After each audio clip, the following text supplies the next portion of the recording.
Wait, what do you think you're doing? I haven't finished yet. I need more time. Not today. 43 students, 2 teachers, and 1 police officer were shot before Herman Howard was apprehended. This all happened in the school's gymnasium. We now join our own Shayla Duvall reporting live. Brandon was just an idiot. Jesus was a prophet before he turned 17 too! What kind of crazy stuff? Like blowing himself, killing everybody. I didn't think he'd actually do it. It's not my fault. It's not my fault. Danny, he was messed up. I don't know what's wrong with his mother, but it must have been something for her to not have seen the signs. What were the signs? The kid had no friends. How can a boy grow up with no friends and be normal? Play sports. Did you know Herman Howard? No, not really. He's a freak. If they do execute Howard, do you believe it should be televised? Yeah. Yeah, they should kill him on TV. Why? Because the only way that I can get him out of my head is by watching him die. Well, there remains no clear motive for the killing. Howard must not die. He's a troubled child and needs some serious psychiatric attention. What type of message is it going to send to the world when America starts executing our own children? Killing people does not stop people from killing people. Hello, Herman. Max Morales. How much money do I get for talking to you? You don't get anything. Besides, I thought you wanted to tell your story. It is part of the story. How much? Nothing. Now, how about you let me ask the questions?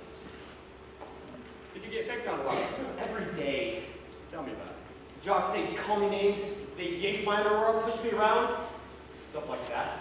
Would you have ever thought to do what you did if Eric Harris and Bill and Cleveland hadn't done it first in Colorado? Come on, they became real famous afterwards. Everybody knows who they are. You look at them as heroes. Yeah, but I'm even better. And like, you think just anyone can do what I did? No, sir. There was only one Herman Howard's. And now history will remember me. You don't talk like the average 16-year-old kid. I am not your average 16-year-old! I'm America's worst nightmare. So, kids still play Postal? Of course. I own it.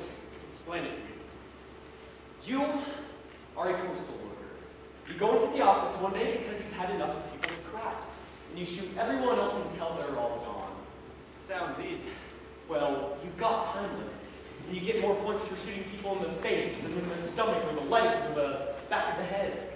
Would you say that playing these video games made it easier for you to go to your school and kill your peers?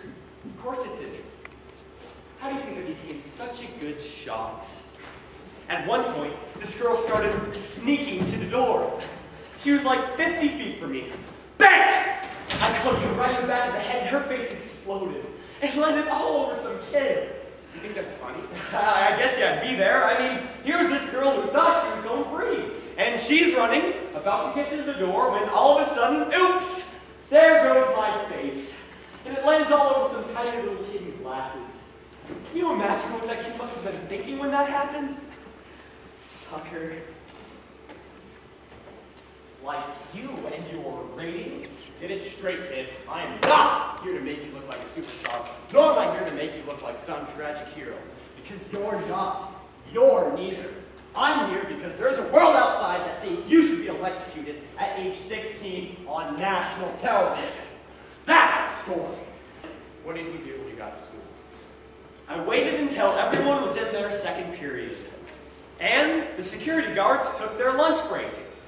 I went to the computer lab and instructed my friend Tammy to send out a message on the hallway monitors, instructing all students to skip their third period class and go straight to the gym.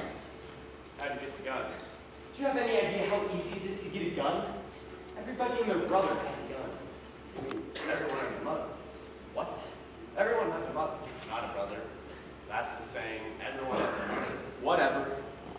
You are aware everyone has a mother, aren't you, Herman? Why are you asking such stupid questions? I thought you were supposed to be some kind of hotshot reporter.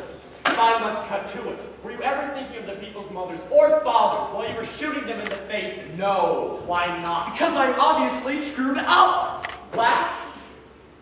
How do you think your mother would have felt had you been killed? At this point, she'd probably be relieved. Fate of Herman Howard. Quite frankly, the little punk deserves to fry, and we should all have the right to watch. Now, there are some that say I shouldn't say that, but I don't think those words are coming from the families of the victims, now are they? Just imagine that it was your child that he brutally murdered. Now imagine what you'd want done to the little maniac. You're watching Chet Chat. We'll be right back. How did the murdering begin? What was first, right? An athlete? I got real close to his face. And I said to him, "Spare some change!" And he said, "What?" And I said, "I'm the one asking questions now." He started messing with his pockets. He was so scared.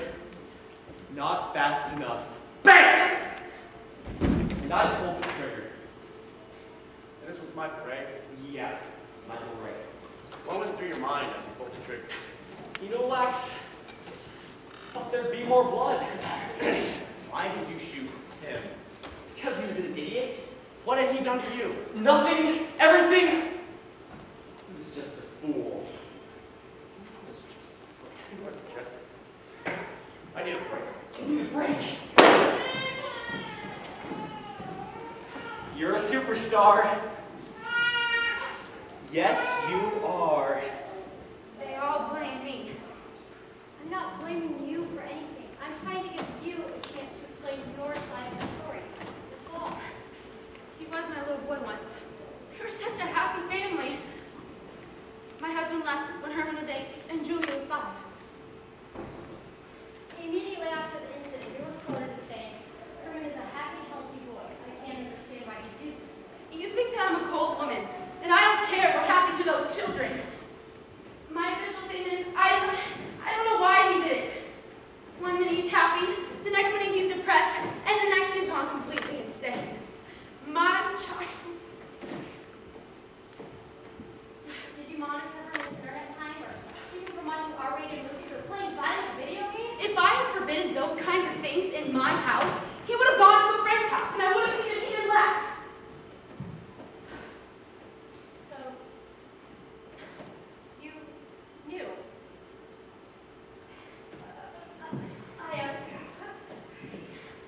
No, please don't go. As pathetic as it sounds, I have no one else to talk to. My office, they won't let me come in anymore. It's something about their image. My friends, they won't speak to me because they're all parents of the victims. Well, do you want to talk about what happened to Julia? She was hit by a car and died when she was 9. What else do you want to know? Was Herman the only one on when it happened? Oh, yes, this conversation is over. I'm not suggesting that it was your fault. You get out of my house! There is no Get out! need for... I'm sorry. Maybe you can answer this question for me, Miss Duval. How do you take one woman living in the middle of America, break her family apart, force her to get ahead in her career and work harder than any other man would, force her to live with the knowledge that her daughter died while she was at work trying to pay for food? Then her son loses his mind and goes completely insane. Make sure nobody talks to her, nobody listens to her, and then they fire her. How long before she goes completely insane? There's something to drink. Tell me your relationship with your father. What about it? Well, was it a good one? He was all right. Just Dad. He left when I was 8. What was the most memorable thing he ever said to you? Make your mark, son. When did he tell you that? Right before he got in his car and moved to Chicago with his girlfriend.